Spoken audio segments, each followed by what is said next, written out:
Azad Samaj party के राष्ट्रीय अध्यक्ष और भीम आर्मी के संस्थापक चंद्रशेखर आजाद जी हमारे साथ है।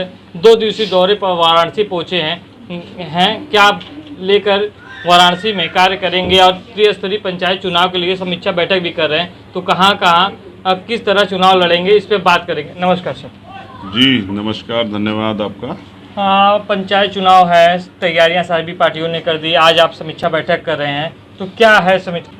देखिए, मैं आया हूँ यहाँ पर क्योंकि कल संत श्रोमणी सतगुरु रविदास जी महाराज तो हमारे कुल गुरु हैं, उनकी जयंती है और मैं हर बार आता हूँ यहाँ। पूरी दुनिया से में रहने वाले लोग यहाँ आते हैं उनके दर्शन करने के लिए और यहाँ से आशीर्वाद लेने के लिए। हमारे तमाम संत गुरु महापुरुष यहाँ पहुँचते हैं, तो मैं अभी उसके लिए आया हूँ जो कल है। लेकिन आज हमारे यहाँ समीक्षा मीटिंग है क्योंकि पंचायत चुनाव भी है और आगे 2022 के लिए हमारे जो नेता हैं वो कमर कस चुके हैं और मुझे उम्मीद है कि वो लोग बहुत कुछ अच्छा करके दिखाएंगे क्योंकि वो मेहनत कर रहे हैं और वो विपक्ष की भूमिका अदा कर रहे हैं क्योंकि लगातार हमारे कार्यकर्ता यहाँ जेल जा रहे हैं। और जब भी वो आंदोलन करते हैं सरकार की नीतियों के खिलाफ या सरकार जब भी कुछ करती है गलत, तो वो डट कर मुकाबला करते हैं, इसलिए हमें सहना पड़ रहा है। अब मैं चाहता हूँ कि हमारे कार्यकर्ता सरकार बनाएं और मैं उनको प्रेरित करने के लिए आया हूँ कि वो किस तरह सरकार बना सकते हैं और हम पे उसका फॉर्मूला है।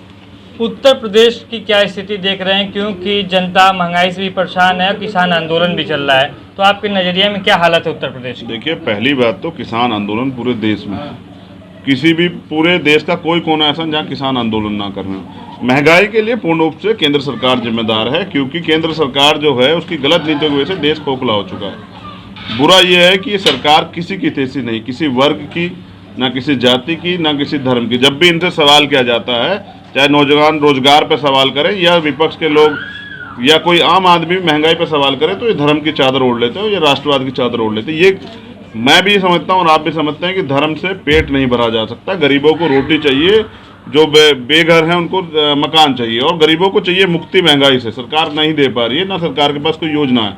और अब किसान इसलिए आंदोलन में है क्योंकि 84 करोड़ आबादी इस देश की, जिसको सस्ता राशन दिया जाता था, जो रिकॉर्ड में है, उनका क्या होगा अगर अन्न जो है पूंजीपतियों के गोदामों में चला जाएगा। तो किसान सही लड़ाई लड़ रहे हैं और हम किसान अन्नदाता के साथ हैं, उनकी लड़ाई में हमारा पूरा सहयोग है। कल अभी आप देखिए कि एक खबर चली है कि पूरे जहाँ जहाँ मोर्चे लगे हैं वहाँ सतगुरु रविदास जी महाराज की जयंती भी जो है आंदोलन मनाई जाएगी। तो एक एकता का भी प्रचार प्रसार बढ़ रहा है और हमारे इन्हीं लोगों ने सरकार बनाई थी क्योंकि सरकार ने तमाम उनसे झूठे वादे किए थे। सरकार ने कहा था कि पेट्रोल हम 30 रुपये देंगे, हम लोग जो हैं गैस सिलेंडर सस्ता कर देंगे। आज गैस सिलेंडर पे 200 रुपये बढ़े हैं। दिसंबर से लेके अब तक सरकार चुप है और अगर कोई सवाल करने जाता है तो सरकार मुकदमा लगा के जेल भेज देती है। ये लोकतंत्र की हत्यारी सरकार जनता कुचलना बंद करे। जनता का अधिकार है कि वो अपने मुद्दों पर विरोध दर्ज कराए।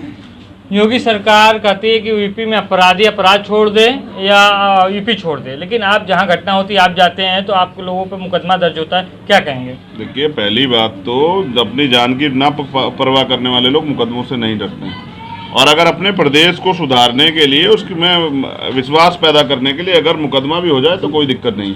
लेकिन आपने कहा कि उत्तर प्रदेश के जो हाल है ना, उत्तर प्रदेश में अपराधी पलायन नहीं कर रहे हैं। उत्तर प्रदेश में स्पेशल मैं दलितों के लिए कहना चाहूँ तो इस देश के दलित पलायन करने की स्थिति में पहुंच गए क्योंकि रोज बहन बेटियों पर अत्याचार हो रहा है, रोज उनकी हत्या हो रही है, बलात्कार हो रहा है, मुख्यमंत्री मठ में सो रहे हैं और वो उनको चीखे ना सुनाई दी जाए इसलिए वो प्रयोग करते हैं पुलिस तंत्र का, सरकारी उपकरणों का दुरुपयोग करके वो मुकदमे लगाते हैं झूठे और वो लाठियाँ लगवाते हैं। इनसे जनता झुकने वाली नहीं है और हम उनकी ना गोली से डरते हैं ना उनके मुकदमे डरते हैं। हम लोग तैयार हैं ऐसी निकम्मी सरकार को बदलने के लिए।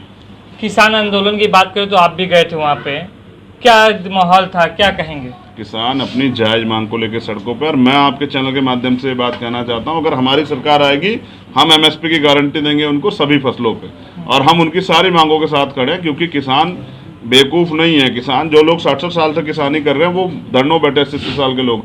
200 जहाँ साधे तुझे सरकार ने एक शब्द नहीं कहा। मैं जानना चाहता हूँ क्या वो इस देश के वासी नहीं है? क्या वो भारतीय नहीं है? क्या भारतीयों की जान पे मुख्यमंत्री और या प्रधानमंत्री को तकलीफ नहीं हो रही है? तो हमें उनकी बात को सुनना चाहिए और उनकी मांगों को मानना चाहिए। सरकार तानाशाही न करे, बहुत सारी तानाशाही सरकारों का अंत पहले हम देख चुके हैं।